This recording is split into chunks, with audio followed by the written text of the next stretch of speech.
నమస్తే. Welcome to our channel. Senior journalist Damu Balaji గారు ఉన్నారు. వారితో మాట్లాడదాం. సార్ నమస్తే సార్. నమస్తే. నిరంజన్ రెడ్డి నిన్నటి నుంచి ఈ పేరు మారుమరుగుపోతుంది సార్. ఏంటంటే ఈయన వల్లే నిన్న బెయిల్ వచ్చింది అల్లు అర్జున్‌కి. అంత వాదన చాలా చేశారు అనేది ఈయన మీద. అలాగే జగన్ విషయంలో కూడా అప్పుడు కూడా ఈయన వాదన చాలా బావుంది అనేది సార్. అసలు ఎవరి నిరంజన్ రెడ్డి? ఈయన బయోగ్రఫీ ఏంటి సార్? నిరంజన్ రెడ్డి ఈయన పేరు మొదటిసారి పాపులర్ అయిందొచ్చి 2022లో జగన్ నిరంజన్ రెడ్డి అనే వ్యక్తిని రాజ్యసభకు సెలెక్ట్ చేసినప్పుడు హ్మ్. అందరూ ఎవరి నిరంజన్ రెడ్డి అనేది అప్పుడు అనుకున్నారు. అయితే అంత కామన్ పీపుల్కి కూడా అప్పటికి తెలియదు. తెలీదు. అయితే ఇప్పుడు అల్లు అర్జున్‌ది ఇంకా జైలుకి పంపించేశారు. ఎందుకంటే నిన్న అల్లు అర్జున్‌ని 11:45కి వాళ్ళ ఇంట్లో ఆయన స్విమ్మింగ్ చేస్తున్నప్పుడు వెళ్ళారు. ఆయనకి ఇబ్బంది పెట్టి మొత్తానికి ఆయన అరెస్ట్ చేసి తీసుకెళ్లారు. తీసుకెళ్ళి నాంపల్లి కోర్టులో ప్రొడ్యూస్ చేశారు. నాంపల్లి కోర్టు 14 రోజులకి ఆయన్ని కోర్టుకి అంటే దాన్ని జ్యుడిషియల్ కస్టడీకి పెట్టేసింది. దాంతో అందరూ కూడా ఏమనుకున్నారు, షాక్ అయ్యారు ఒక్కసారిగా. జ్యుడిషియల్ కస్టడీ అంటే ఇంక 14 రోజులు బెయిల్ రాదు, రెగ్యులర్ బెయిల్కి అప్లై చేయాలి, సాటర్డే సండే కోర్టులు ఉండవు, కనీసం 2 రోజులు అయితే కంపల్సరీ జైల్లో ఉంటాడు అల్లు అర్జున్ అన్న పరిస్థితి వచ్చేసింది.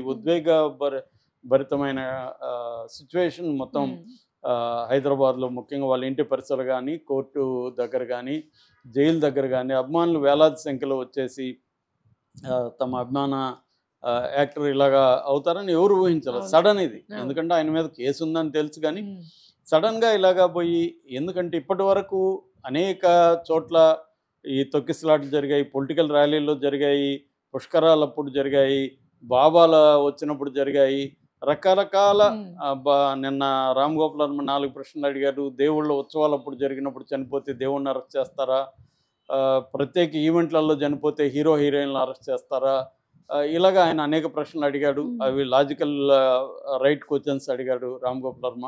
అట్లా ఇప్పటివరకు ఎక్కడా అరెస్టులు చేయలేదు. అటువంటి దానికి ఈయన తన సినిమా తను చూడడానికి ఫ్యాన్స్తో కలిసి వెళ్ళాడు తప్ప ఈయనేమి నేరం చేయలేదు. అక్కడ క్రౌడ్లని కంట్రోల్ చేయాల్సిన బాధ్యత తంది కాదు. తను వస్తున్నట్టు పోలీసులకు చెప్పడమే తన బాధ్యత. అది చెప్పారు, ప్రొడ్యూసర్ చెప్పారు, థియేటర్ వాళ్ళు కూడా ఏసీపీకి రిటర్న్గా ఇచ్చారు. అది కూడా నిన్న కోర్టులో ప్రొడ్యూస్ చేశారు. 2 రోజుల ముందే వాళ్ళు ఇచ్చారు. అక్నాలెడ్జ్మెంట్ కాపీ కూడా వాళ్ళ దగ్గర ఉంది, అది కోర్టుకు ప్రొడ్యూస్ చేశారు. అందువల్ల చేసిన నేరం లేదు. ఒకవేళ ఈయన మీద ఆరోపిస్తే నెగ్లిజెన్స్ అని ఆరోపించాలి, 106 బిఎన్ఎస్ సెక్షన్ పెట్టాలి. అట్లా కాకుండా 105 culpable homicide, 118 voluntarily hurting somebody, ఈ సెక్షన్లో పెట్టడం అనేది ఎంతో ఘోరం అనేది అందరికీ అర్థం చేయించడం. రెండోది, అల్లు అర్జున్ పోవడం ఎటువంటి తప్పు లేదు అని నిన్న కోర్టులో ఆయన ఆర్గ్యూ చేసిన వీడియో విపరీతంగా వైరల్ అవుతుంది. ఎక్కడ చూసినా నిరంజన్ రెడ్డి వీడియో. ఎందుకంటే ఆయన కేవలం లాని కరెక్ట్గా ఇంటర్ప్రెట్ చేసి ఆర్గ్యూ చేయడమే కాకుండా హ్యూమరు సెన్స్ ఆఫ్ హ్యూమర్ కూడా ఆయన ప్రదర్శించాడు. చివరికి జడ్జి గారు జువాడి శ్రీదేవి గారితో సహా అందరూ కూడా ఆయన సెన్స్ ఆఫ్ హ్యూమర్కి నవ్వాల్సి వచ్చింది. ఎందుకంటే ఆయన ఏం చెప్తున్నారంటే, అల్లు అర్జున్ థియేటర్కి వెళ్ళడం అనేది నేరం కాదు, అది 20 ఏళ్ళుగా వస్తున్న ఆచారం, అందరూ హీరోలు చేసే పని అందరూ చేస్తారు. థియేటర్కి వెళ్ళి ఒక మాస్ థియేటర్కి అభిమానులతో సినిమా చూడడం అనేది అందరూ హీరోలు చేస్తున్నారు, అది నేరం కాదు. రెండోది, అల్లు అర్జున్ ముందుగానే ప్రొడ్యూసరు ఇన్ఫామ్ చేశాడు. అట్లాగే థియేటర్ యాజమాన్యం అక్కడ ఏసీపీ చిక్కడపల్లి ఏసీపీకి రిటర్న్గా ఇలా అల్లు అర్జున్ ప్లస్ కో స్టార్స్ వస్తున్నారు, క్రౌడ్ ఎక్కువ ఉండే అవకాశం ఉంది, అంటువర్డ్ ఇన్సిడెంట్స్ జరగకుండా మీరు ప్రొటెక్షన్ చేయమని మిమ్మల్ని రిక్వెస్ట్ చేస్తున్నాం అని లెటర్ పెట్టారు. ఆ లెటర్ అక్నాలజ్మెంట్ కాపీ కూడా నిన్న కోర్టుకి సబ్మిట్ చేశారు. కాబట్టి అల్లు అర్జున్ తప్పు ఇక్కడ ఏమీ లేదు అనే ఒక ఎగ్జాంపుల్ చూపించాడు. అదేంటంటే, వడోదరలో 2017లో గుజరాత్ వడోదర రైల్వే స్టేషన్లో షారుఖ్ ఖాన్ తన సినిమా రైజ్ అనుకుంటా దాని పేరు, రైస్ సినిమా ప్రమోషన్లో భాగంగా వెళ్ళినప్పుడు అక్కడ అభిమానులకి షారుఖ్ ఖాన్ టీ షర్ట్లు అట్లాంటివి విసిరేస్తున్నారు. పట్టుకోవడానికి వచ్చి జనం తొక్కిసలాట్లో ఒక వ్యక్తి చనిపోతే సుప్రీంకోర్టు షారుఖ్ ఖాన్ది నెగ్లిజెన్స్ కూడా లేదు అని తీర్పిచ్చింది.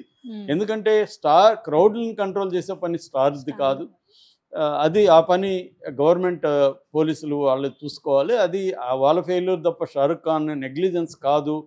షారుఖ్ ఖాన్కి ఏమి తను టీ షర్ట్లు వేయడం వల్ల మనుషులు చనిపోతారనే ఒక ఐడియా ఏమీ లేదు, ఆ ఇంటెన్షన్ లేదు. అనేది సుప్రీంకోర్టు చెప్పింది అని చెప్పి ఈయన వాదించారు. ఇంకా ఇక్కడైతే అల్లు అర్జున్ ఆ పని కూడా చేయలేదు. ప్రొయాక్టివ్గా ఫ్యాన్స్తో ఇది కూడా ఆయన సైలెంట్గా వచ్చి సినిమా చూసి వెళ్ళడానికి వచ్చాడు. ఆయన ఆ పనే చేశాడు. కాబట్టి ఇక్కడ పోలీసులది నెగ్లిజెన్స్ కనబడుతుంది. యాక్చువల్గా ఈ నెగ్లిజెన్స్ లేదు. ఒకవేళ నెగ్లిజెన్స్ ఉందనుకుంటే, ఎందుకంటే రిమాండ్ రిపోర్ట్లో 7 సార్లు నెగ్లిజెన్స్ అనే పదం వాడారు. రిమాండ్ రిపోర్ట్లో నెగ్లిజెన్స్ అనే పదం వాడి ఈయన మీద మాత్రం కల్పబుల్ హోమిసైడ్, వాలంటరీలీ హర్ట్ అనే సెక్షన్లో పెట్టారు. ఇది ఎలా కరెక్టు అనేది ఆర్గ్యూ చేశాడు. అలాగే థియేటర్లోకి వెళ్ళినప్పుడు ఈయన ఫస్ట్ ఫ్లోర్లో బాల్కనీలోకి వెళ్ళాడు. ఇన్సిడెంట్ జరిగింది గ్రౌండ్ ఫ్లోర్లో కింద. గ్రౌండ్ ఫ్లోర్లో ఉండాల్సిన పోలీసులు అందరూ కూడా బాల్కనీలోకి వచ్చేసారు. ఎందుకు వచ్చారంటే ఈయన చూడడానికి, వాళ్ళు కూడా ఈయన చూడడానికే వచ్చారు. అందువల్ల అక్కడ సెక్యూరిటీ లేదు. అక్కడ కానీ సెక్యూరిటీ ఉంటే అది జరిగేది కాదనేది కూడా ఈయన చాలా సమర్థవంతంగా నిరూపించాడు నిన్న కోర్టులో.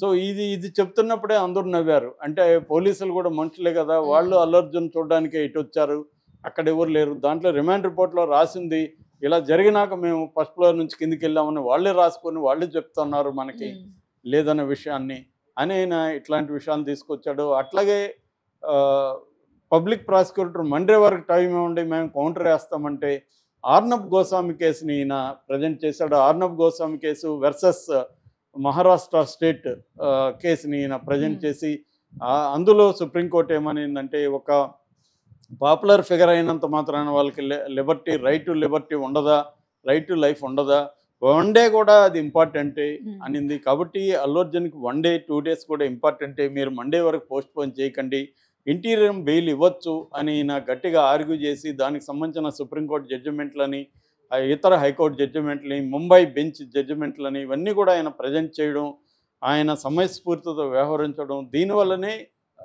జస్టిస్ శ్రీదేవి కూడా కన్విన్స్ అయ్యి ఈయనకు అల్లు అర్జున్కి బెయిల్ గ్రాంట్ చేసింది. దీని వెనక ఖచ్చితంగా నిరంజన్ రెడ్డి ఉన్నాడు. సో నిరంజన్ రెడ్డి ఇప్పుడు హీరో అయ్యాడు. అందుకని అల్లు అర్జున్ ఈరోజు మార్నింగ్ జైల్లో 6:05కి జైలు నుంచి బయటకు వచ్చి 6:30కి ఇంటికి వచ్చి ఇంట్లోకి వెళ్ళలే. ఆయన ఫస్ట్ గీతా ఆర్ట్స్లోకి వెళ్ళి నిరంజన్ రెడ్డితోనే ½ అన్ అవర్ గడిపాడు. అక్కడ 40 నిమిషాల పాటు నిరంజన్ రెడ్డితో కూర్చున్నాడంటే నిరంజన్ రెడ్డికి థ్యాంక్స్ చెప్పడం ఒకటే కాకుండా లీగల్గా ఎలా ప్రొసీడ్ అవ్వాలి, ఇది ఇంటీరియం బెయిల్, లీగల్గా మనం ఇప్పుడు రెగ్యులర్ బెయిల్కి అప్లై ఎలా చేయాలి, క్వాష్ పిటిషన్ పరిస్థితి ఏంటి, అట్లాగే రాత్రి నాకు బెయిల్ ఆర్డర్ వచ్చినా కూడా నన్ను ఎందుకు రిలీజ్ చేయలేదు, దాని మీద మనం ఏమైనా లీగల్గా వెళ్ళొచ్చా, వెళ్తే నా లాభం ఏంటి, నష్టం ఏంటి, ఈ విషయాలన్నీ కూడా నిరంజన్ రెడ్డితో అల్లు అర్జున్ 40 నిమిషాల పాటు చర్చించాడంటే నిరంజన్ రెడ్డి ఎంత ఇంపార్టెంట్ అనేది అర్థమవుతుంది. ఈ యాంగిల్లో నిరంజన్ రెడ్డి ఎవరు అనేది చర్చ వచ్చినప్పుడు ఈయన పూర్తి పేరు సిర్గాపూర్ నిరంజన్ రెడ్డి, వీళ్ళది నిర్మల్ ఆదిలాబాదు. ఈ జడ్జి గారిది కూడా నిర్మలే, వాళ్ళ జడ్జి గారు కూడా పనిచేసింది అక్కడే అనమాట.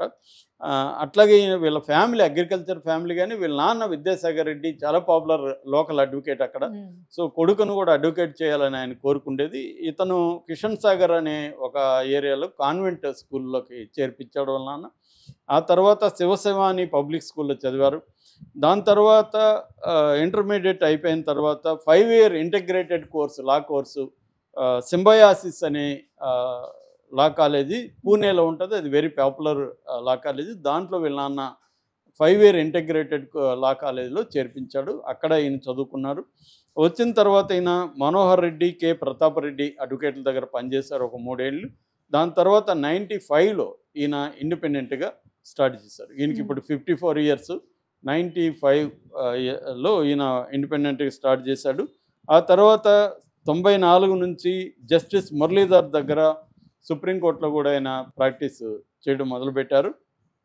దాని తర్వాత ఈయన 2016లో సీనియర్ అడ్వకేట్ డిజిగ్నేషన్ ఈయనకి సుప్రీంకోర్టులో వచ్చింది. అప్పటి నుంచి 2022 నుంచి ఫుల్ టైం ఈయన సుప్రీంకోర్టులోనే ఎక్కువ ఆర్గ్యుమెంట్స్ చేస్తున్నారు. అట్లాగే జగన్కి కూడా ఈయన అడ్వకేట్గా పనిచేశారు. ముఖ్యంగా సిబిఐ కేసులు, పిఎంఎల్ఏ చట్టం కింద ఈడీ పెట్టిన కేసుల్లో ఈయన జగన్కి కూడా అనేకసార్లు ఆర్గ్యూ చేశాడు.